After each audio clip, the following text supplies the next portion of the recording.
7차 원내대책회의를 시작하도록 하겠습니다. 먼저 이종걸 원내대표의 말씀이 있으시겠습니다. 박근혜 정부의 주요 인사들 그리고 대통령, 여당의 인사들은 스스로 경제가 어렵고 위기이고 민생들이 너무 힘든 상태에 놓여 있다. 이런 얘기입니다. 마치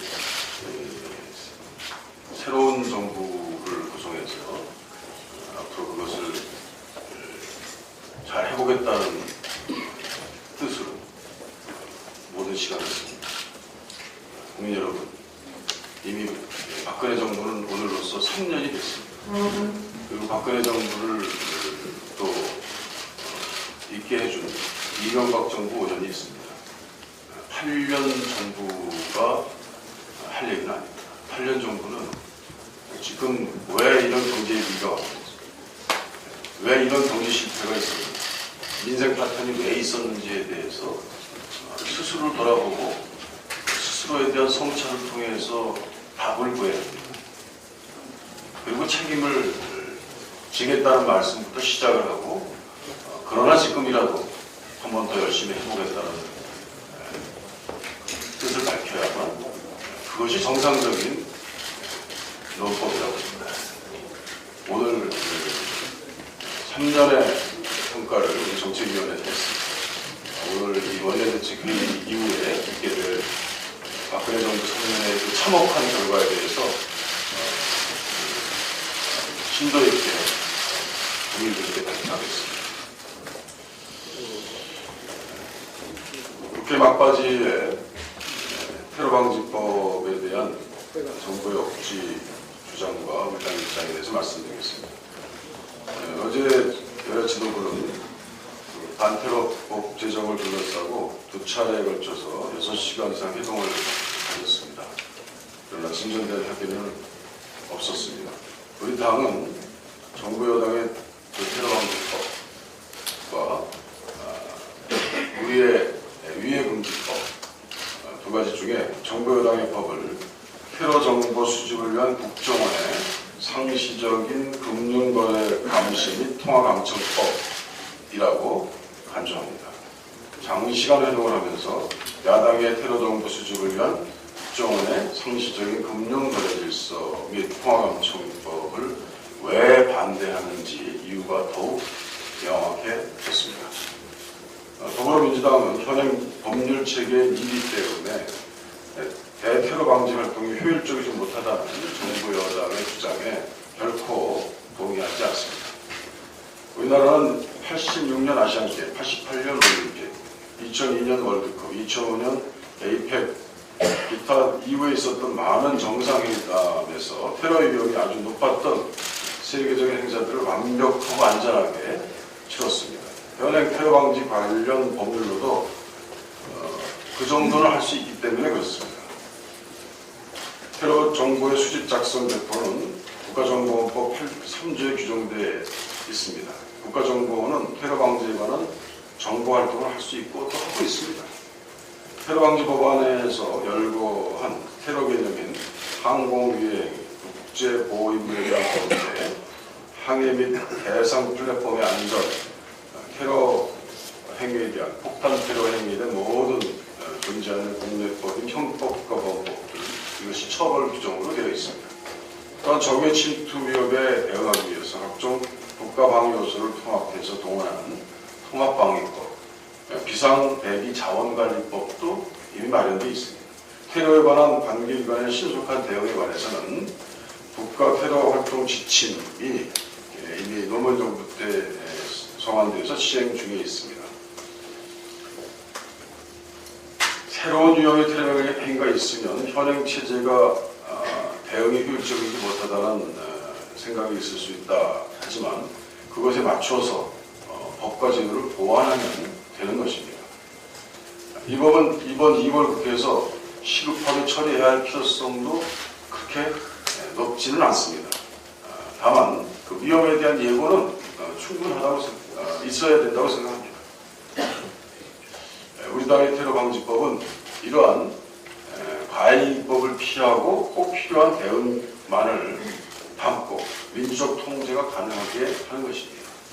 아시다시피 국정원 중심의 테러 방지법의 경우에는 그 남용에 대해서 결코 접근할 수 없고 그에 대한 교정의 기회가 없고 국정원이 반대하고 지금 심해 권력 관계에 의해서 모든 법 위반 사실을 밝혀내지 못하는 한, 즉 검찰이 수사하지 않는 한 국정원의 위법 행위를 결코 어느 국민도 밝혀낼 수 없기 때문에 그렇습니다. 그래서 불가역적이라는 얘기를 합니다.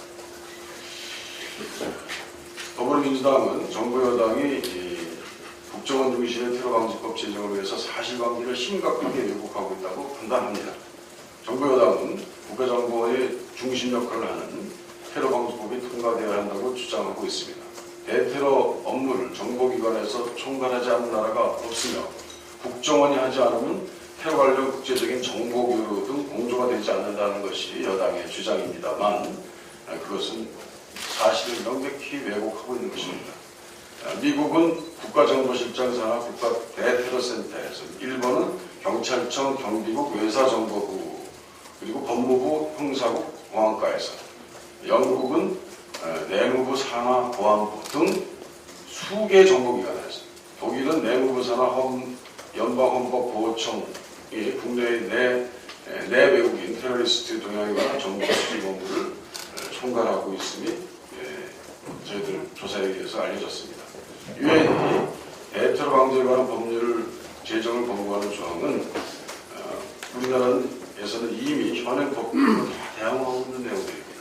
정부 여당의 주장들에 의하면 테러 방지법이 없어서 유엔 등과 국제 테러 정보에 대한 협조가 이루어지지 않아야 하는데 현재까지 이런 공조 업무 차질이 있었던 사례가 국내에 보고된 바가 전혀 없습니다.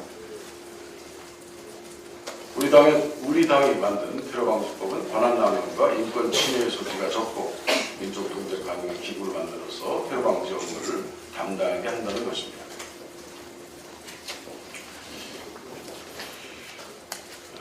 지금 더불어민주당은 국가정보원의 자정 노력을 믿기 어렵습니다. 국가정보원은 내부적인 개혁의 가능성을 상실했다고 판단하고 있으며 민주적인 정권이 집권해서 대대적인 외부 개혁을 단행해야만 개혁될 수 있는 조직이라고 보고 있는 것입니다. 정부 여당은 국가정보원에 대한 통제가 가능하기 때문에 테러방지법을 국가정보원이 담당해도 된다고 주장하고 있습니다. 우리 당은 이런 주장에 동의하지 않습니다. 국민의 정부와 참여정부에서 추진되었던 국정원 내부 개혁이 이명박 정권 이후 중단되면서 국정원은 과거로 퇴행하고 있기 때문에 그렇습니다. 그러면서 대선 개입 사건, 불법 해킹 사건, 중국 동부 간첩 조작 사건 등 일일이 열거하기 힘들게 법을 어기면서 인권을 침해한 사건들이 자행됐습니다. 그러나 그 정보가 전혀 밝혀진 바가 없습니다. 폐륜적이고 반국가적이며 실정법을 명백히 위반하고 있는 좌익 교수와 같은 사람들도 직원으로 보호하는 조직이 바로 국정원 아닙니까? 어떤 효율적인 감시도 불가능한 국가정보원의 무제한적인 감청과 금융정보 접근을 허용할 수는 없는 것입니다. 테러 방지법보다 더 심각하게 보통 국민들의 프라이버시를 침해하고 감시를 가능하게 하는 위험이 바로 사이버 테러 방지법입니다. 지금까지 국정원은 국가 사이버 안전 관리 규정에 따라서 국가 차원의 사이버 안전 관리 업무를 담당해 왔습니다. 그런데 정부 여당은 이를 법률로 격상시켜서 사이버 테러법을 제정하려고 합니다. 이에 관해서는 아직 논의조차 하지 못했습니다. 4차에 관해서 정부의 소위가 이루어졌다고 합니다만 정부 여당의 입장만 개진되었을 뿐 이 정부에 대해서 큰 문제를 제기하고 있는 저희 당은 논의에조차 참여하지 않은 상태입니다. 이런 내용도 성안되지 않는 대테러법을 정부 여당이 압박해서 국회에서 여러 가지 가압적 방법으로 비정상적 방법으로 통과시키려고 한다면 그것은 바로 이전에 정권의 패망의 기초가 되었던 안기국법과 노동학법 날치기 통과의 역사적 사건을 제한할 것입니다. 아시다시피 저희는 국회법의 잘못된 취지를 잘못 오해하는 방식으로 통과하려고 하는 그 짝퉁의 절차들을 결코 해서는 안 된다라고 경고하고 있습니다. 아시다시피 지난번 선진화법에서 시행되었던 상임위 안을 셀프 폐기한 이후에 그것을 본회의에 부의하는 절차를 통해서 다만 그것은 편법적인 국회의장의 안건 변경 절차를 직권으로 시행한 절차가 개입되면 국회 본회의에 안건으로 심의돼서 다수당 일방적으로 처리할 수 있는 그런 편법적인 방법들을 동원한다면 그것은 지난번 안기국법 날치기 통과보다도 더 심대한 중대한 탈법 행위를 저지르는 것이다라는 것을 분명히 오늘 말씀드리면서 그런 절차가 진행되는 것에 대한 생각은 꿈도 꾸지 말라고 하는 경고의 말씀을 오늘 말씀 마치려고 합니다. 네, 감사합니다. 다음은 이목희 정책위